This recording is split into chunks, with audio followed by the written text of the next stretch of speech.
My name is Mesut Durukal, and I'm from originally Turkey, but for 5 years I live in Japan. So in this session, we will talk about testing, Zen of testing. So I hope you are interested in either testing or Japanese culture and philosophy, because Zen, we will talk what Zen means. And this session will mostly inspired by Japanese philosophy and lots of different analogies we will use. So I hope it will be fun and you will enjoy. Does anyone ever visited Japan? Is there someone who visited Japan? Oh, a lot of people. Any testers in the room? It's fewer, but yeah, still good. Okay. So what we will do is, but since I said this session is mostly will be inspired from Japanese philosophy, I think it's better to continue in Japanese, because not to lose the meaning, it's better to do in the original language. So is there someone who doesn't understand Japanese? Everyone, okay, just kidding. Okay, me too, I don't speak Japanese. So of course we will do in English. And what we will talk about is, as testers, or not only testers, but developers as well, we are doing testing. Everyone does some testing, right? Maybe unit tests, integration, end-to-end system tests, whatever. Whenever you are implementing something, of course, you have to test if it works before going production. So what kind of challenges we have? Like time pressure, limited resources, complexity of the tests or systems that we are testing, speed and quality, and the need to update our efforts, right? If we are doing always the same thing, the same scope, of course, we will have some trouble in the later stages. So these are the challenges, and we will try to find some solutions to these challenges. And why don't we use Japanese philosophy and the Japanese approach to quality, right? This diagram was taken in World Quality Day in 2019, and it shows the last 100 years of quality. And when we see this, we can realize lots of things originated from Japan. Let me show you some of those. Like, some others are still related to Japan, but these were directly originated in Japan. So we should somehow make use of this approach of Japanese philosophy and the quality standards, right? So this is why we will talk about Zen of testing, how we can catch or hit the same quality standard originated in Japan. So first, what does Zen mean? Originally, actually, it is a Chinese word. By the way, most of the things in Japan are originally imported from China. Chinese culture is one of the oldest in the world. So Zen word itself represents direct experience, mindfulness, and practice of meditation. Path to enlightenment. What else we would want, right? This is what we need. But a little bit looking from a contemporary approach, it represents simplicity and minimalism. So we have to cope with complex systems that we are testing, right? And mindfulness and awareness, again, related to scope. Harmony and balance. Sometimes we have to balance the automation and the manual efforts. We have to balance a lot of things, the priorities, risk-based testing. And disciplinary focus. Of course, this is what we need. So, okay, this is what we will use for our analogy. So, let's go to a travel all together. Okay, are you ready? It will be a virtual travel where we will visit a temple in Japan. So, okay, this session is like a storytelling. We will be moving around in a temple, and we will see a lot of objects, or maybe people doing some activities, and we will use these analogies looking from a tester's perspective. Like, what does it mean for us? Or how can we use the same approach or the analogy in our daily activities? Let's do it.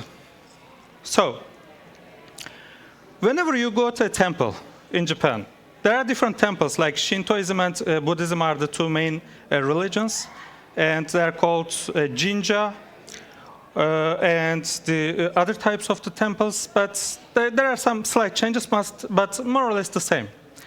And what we will see is, again, lots of different things and people doing different activities. So let's get started. The first one, Before, okay, we are starting our journey, okay? So even before we enter from the gate, generally, most of the temples, we see some foxes.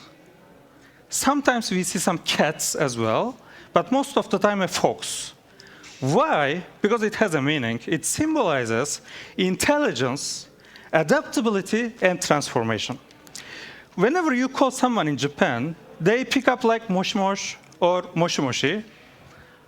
This is the phone answering world in Japan, because they believe that this is a tongue twister for the foxes. It means like if you are saying moshi moshi, then it means you are a real person, you are not a fox. Because why would be a fox? Because fox can somehow transform and they can take human form, human shape to deceive people or maybe give some messages, transform some messages. Did you see this movie? How many people knows this? 47 Ronins, a lot of people. It's a very cool one. If you didn't, I recommend you to see. And the people who have already seen this would realize this character, Mizuki, the witch of Lord Kira. Actually, she was a fox. Sometimes she took the human form as the witch of the Lord Kira. But you know what I mean when I say foxes transforming into human shape. So why are we talking about the foxes? Because in the previous slide, I told they have some meanings and they have a mission, right? So from the tester's perspective, what we can understand from this analogy is to be a messenger of the quality, like bridging the gap between the silos of the teams, right? As the quality assurance engineers, testers, please be the messenger of quality, always advocate for the quality. Verification and human interaction. It makes sense, right? Verification and human interaction, like ensuring the confidence or the reliability, robustness of the product that we are delivering. Transformation and adaptability, mystery and hidden layers that we are exploring, and of course, guardians of the integration, integrity. These are all some critical missions that we own as the quality assurance engineers. Let's move on.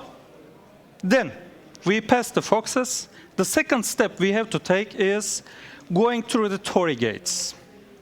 Torii gates, you should be familiar with these gates, mostly in red color. They are in most of the temples. And it has a meaning, again. Everything has a meaning in Japan.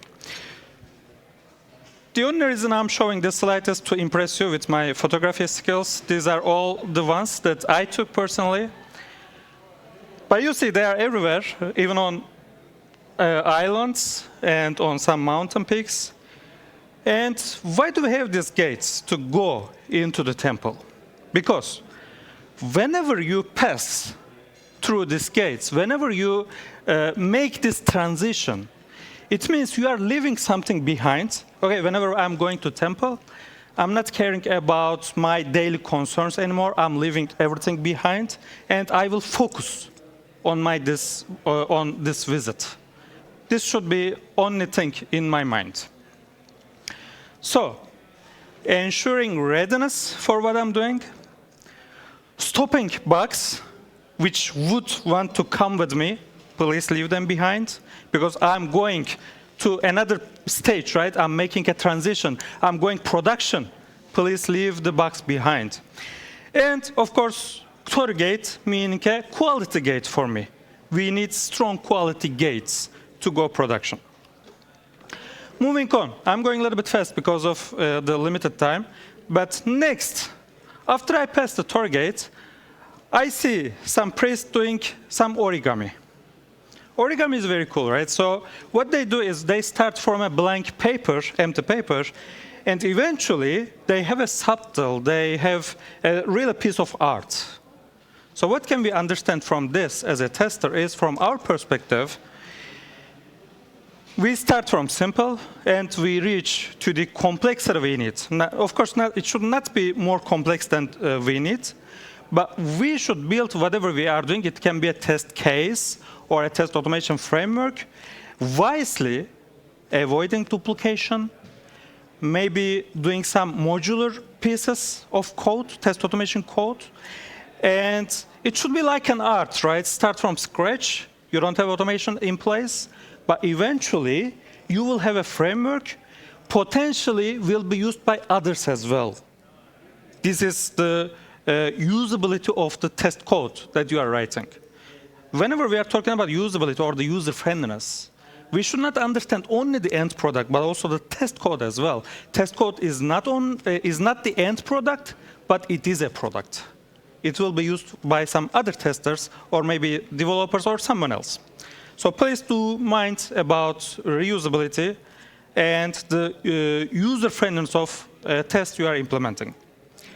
Moving on, then we go to another room in our visit. And what we see is someone doing some Ikebana, the art of building flowers, or in some cases, small trees. So why is important here, or what is important here, or why is it important, is we should keep the balance of precision and simplicity. Like, these are not super complex things, like simple plants or flowers, but they look really nice. So they make a good balance between precision and the simplicity. So what can we do? Of course, again, we have to consider different balancing and hitting the correct precision. Like, even in terms of the test scope, if we are trying to cover more than needed, it will be a test smell, right? It will not be a modular test case which is covering the correct scope, but it will be a test case which is trying to cover more than needed. It will not be a maintainable one. Or even for the scope, if you try to automate everything, automate, like, of course, 100% automation, right? But not sometimes. If you don't need automation for everything, like especially not the major features, you don't have to automate right away. You can wait a little bit. After it is not changing too much anymore, after it is mature, then you can automate. So there's the correct time for automation. We should keep the balance between the simplicity and the precision in our test cases as well. Moving on. Whenever we are doing our visit in temple, we see Kaizen everywhere, in all the rooms, in all the activities. Kaizen means continuous improvement, right? So whatever we can improve would be a Kaizen for us. Like, what can we improve whenever we are doing testing? We can improve everything. Like the scope, you can define yourselves. If you are a quality assurance engineer, there's no reason not to go and communicate with the product owners.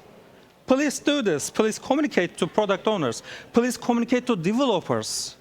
So you can improve the quality in the features which is being implemented, or maybe even the code which will be a part of the end product. Moving on. We see another room in the temple, and we see someone doing a tea ceremony. On this kanji, the same character is cha. So normally when you go to Japan, by default, tea is green tea. So ocha is the green tea. If you want black tea, you should say kocha. But cha is the kanji for tea, and chado is the tea ceremony. It's very famous in Japan because you don't do, okay, just pour some tea and drink it. That's not it. It should be in a proper way, and you should really do whatever needed for this ceremony. Why do we need this? We are very busy, right? We don't need a break. Everyone needs a break, because maybe this is the reason itself. Since we are too busy, why are we too busy? Maybe we are doing something in the wrong way, right? There might be something which we can change, we can improve, so that we can do in a more efficient way. So please, let's take a break. Like whenever you try to change your test automation framework, a lot of times, oftentimes, I hear from people, we cannot change our code. We are too busy. We always have something to complete. If we try to do this change now, it will be a huge mess. No, maybe if you will change, you will already do everything more faster. So Of course, I'm not saying change everything, but whenever needed, please take this break and try to improve your processes. Let's move on. Am I doing good with the time? Yes, cool. So, next. In the temples, you will see some Zen gardens, which means like this, with some shapes representing some parts from the nature, like water, mountains, sands, and rocks. So this represents only natural elements, nothing else. So it is cleaned. We removed the noise, right? We don't want anything else which can distract us. We want to be alone with the nature. So we want to focus on our scope. So what can we understand from this analogy is, again, we can remove noise or everything which can distract us from our focus from our environments, right? It can be the test environment, test execution platforms that we are using, or management tools. For example, sometimes on Jira, I'm trying to export bugs so that I try to analyze the issues, the bugs I have. But if I don't have this data cleaning, then it's a mess. I don't know what's to mine from this. This is data mining, right? First of all, clean, and then process the valuable information from raw data. Moving on, noodles. There are different types of noodles. There is ramen, soba noodle, udon, and there are different types. But they all have some meanings. Like especially on the Christmas nights, we eat noodles before sleeping. The meaning is, since it's long, if you eat ramen noodle or different noodles, then you can have a long and healthy life. This is the reason they try to eat at Christmas nights. By the way, Christmas nights are really crazy in Japan. Like, I'm gaining at least 2 kilograms at a single night. Because normally they don't eat too much, but this is the day, okay? So this is your day. Eat whatever you can, and then next day you can again continue your daily life. So, longevity, as you can expect or guess, and avoiding the technical debt. Wishing a long life for our tests. How can it be possible? Of course, if you consider everything from beginning, like treat this code properly, maintainability and usability from beginning, then of course it will return you some longevity for the test you are implementing. Next one. This is one of my favorites, kintsugi. Again, in the kanji, the first one is kin, meaning gold or metal. So what they do is when something is broken, it's not the end of the world. Okay, something is broken, okay, no worries. What we will do is we will fix but with gold or with some precious metal. So look how nice it looks like. It is nice, right? So this is the embracing the broken parts. Can we embrace the broken parts in our tests? Why not? Our test case is always broken, right? Every day it's failing. So what can we do? Fix them. If it's broken, fix them. Why a test case would be broken? It can be flaky test, like one time passing, one time failing, or they might be hundreds of test smells. This is another topic for another talk, okay? I will not go into details, but please go and check test smells. Like whenever you are coding your product, there can be some code smells. Similarly, whenever you're implementing your test framework, you might have several test smells. So these are the reasons for broken tests, so embrace them. What you have to do is just be aware of these reasons, potential risks for the broken tests, and try to make sure that you are watching them and trying to avoid in proper ways. Moving on, there are still some more stories we can talk about. We already talked about Ronins, right? 47 Ronin movie. But do you know what Ronin means? Ronin world?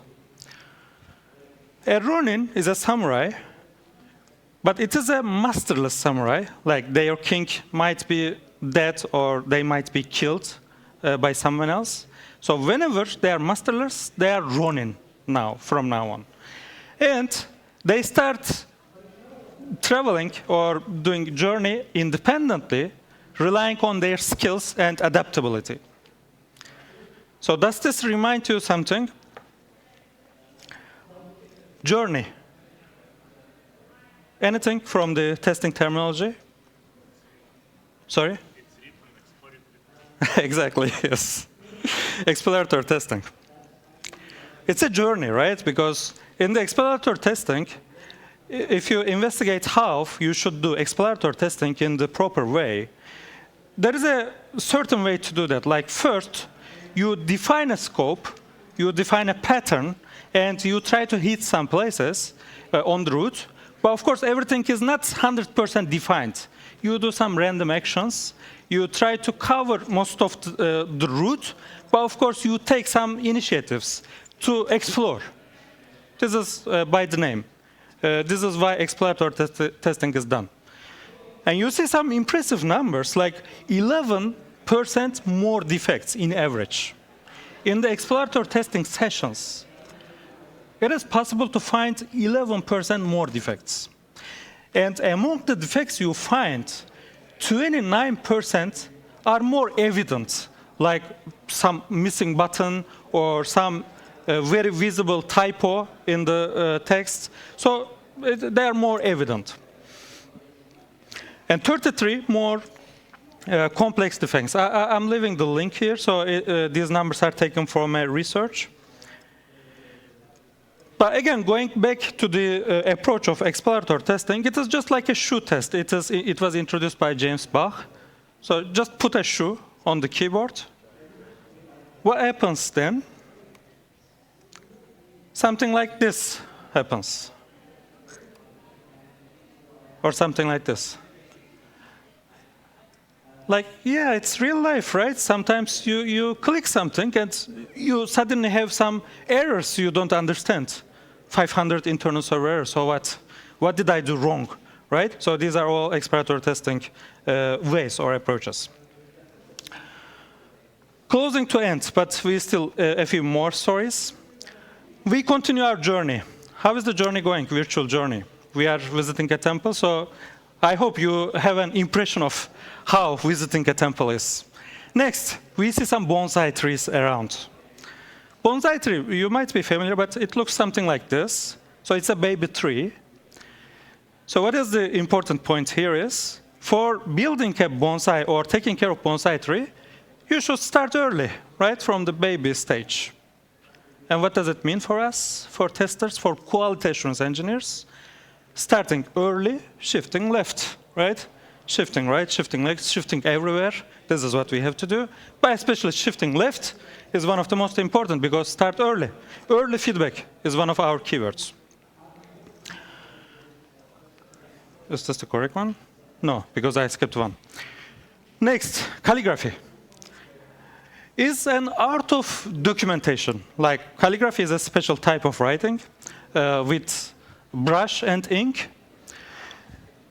It's not only about the final product, but it's also about the effort and precision and the intent for each individual stroke. It takes too much time, and it takes effort, it takes time, and of course it takes motivation. So we have lots of dozens of data, right? We always, every day, some bugs are reported. We are doing some executions. There are too much data. So why don't we use these data? Like, how can we use? I don't know. Maybe if we analyze the bugs, we can find some understandable insights. Like maybe we are doing some specific type of testing in the wrong way. This is why maybe we are having too many security bugs. This might be one reason. Or there might be several other insights that we can collect from these analysis efforts. So please do your analysis on the data you have. And of course, raw data still gives a lot of information to us, but especially if you transform this data into dashboards or visual graphs, charts, it will be even more visual and you can understand what's going on in your environments. So now I have a challenge for you. I have some Japanese items. I will give the gift to the person who can list 10 plus analogies. I told a lot of them, right? I told 12 analogies to you. Any person who can list more than 10. 9, 8, 7. Anyone who can list at least 5 analogies? No? Just try, anyone. You don't remember anything? I have some beautiful gifts from Japan. Tea, Torii gate, bonsai tree, 2 more. Yeah.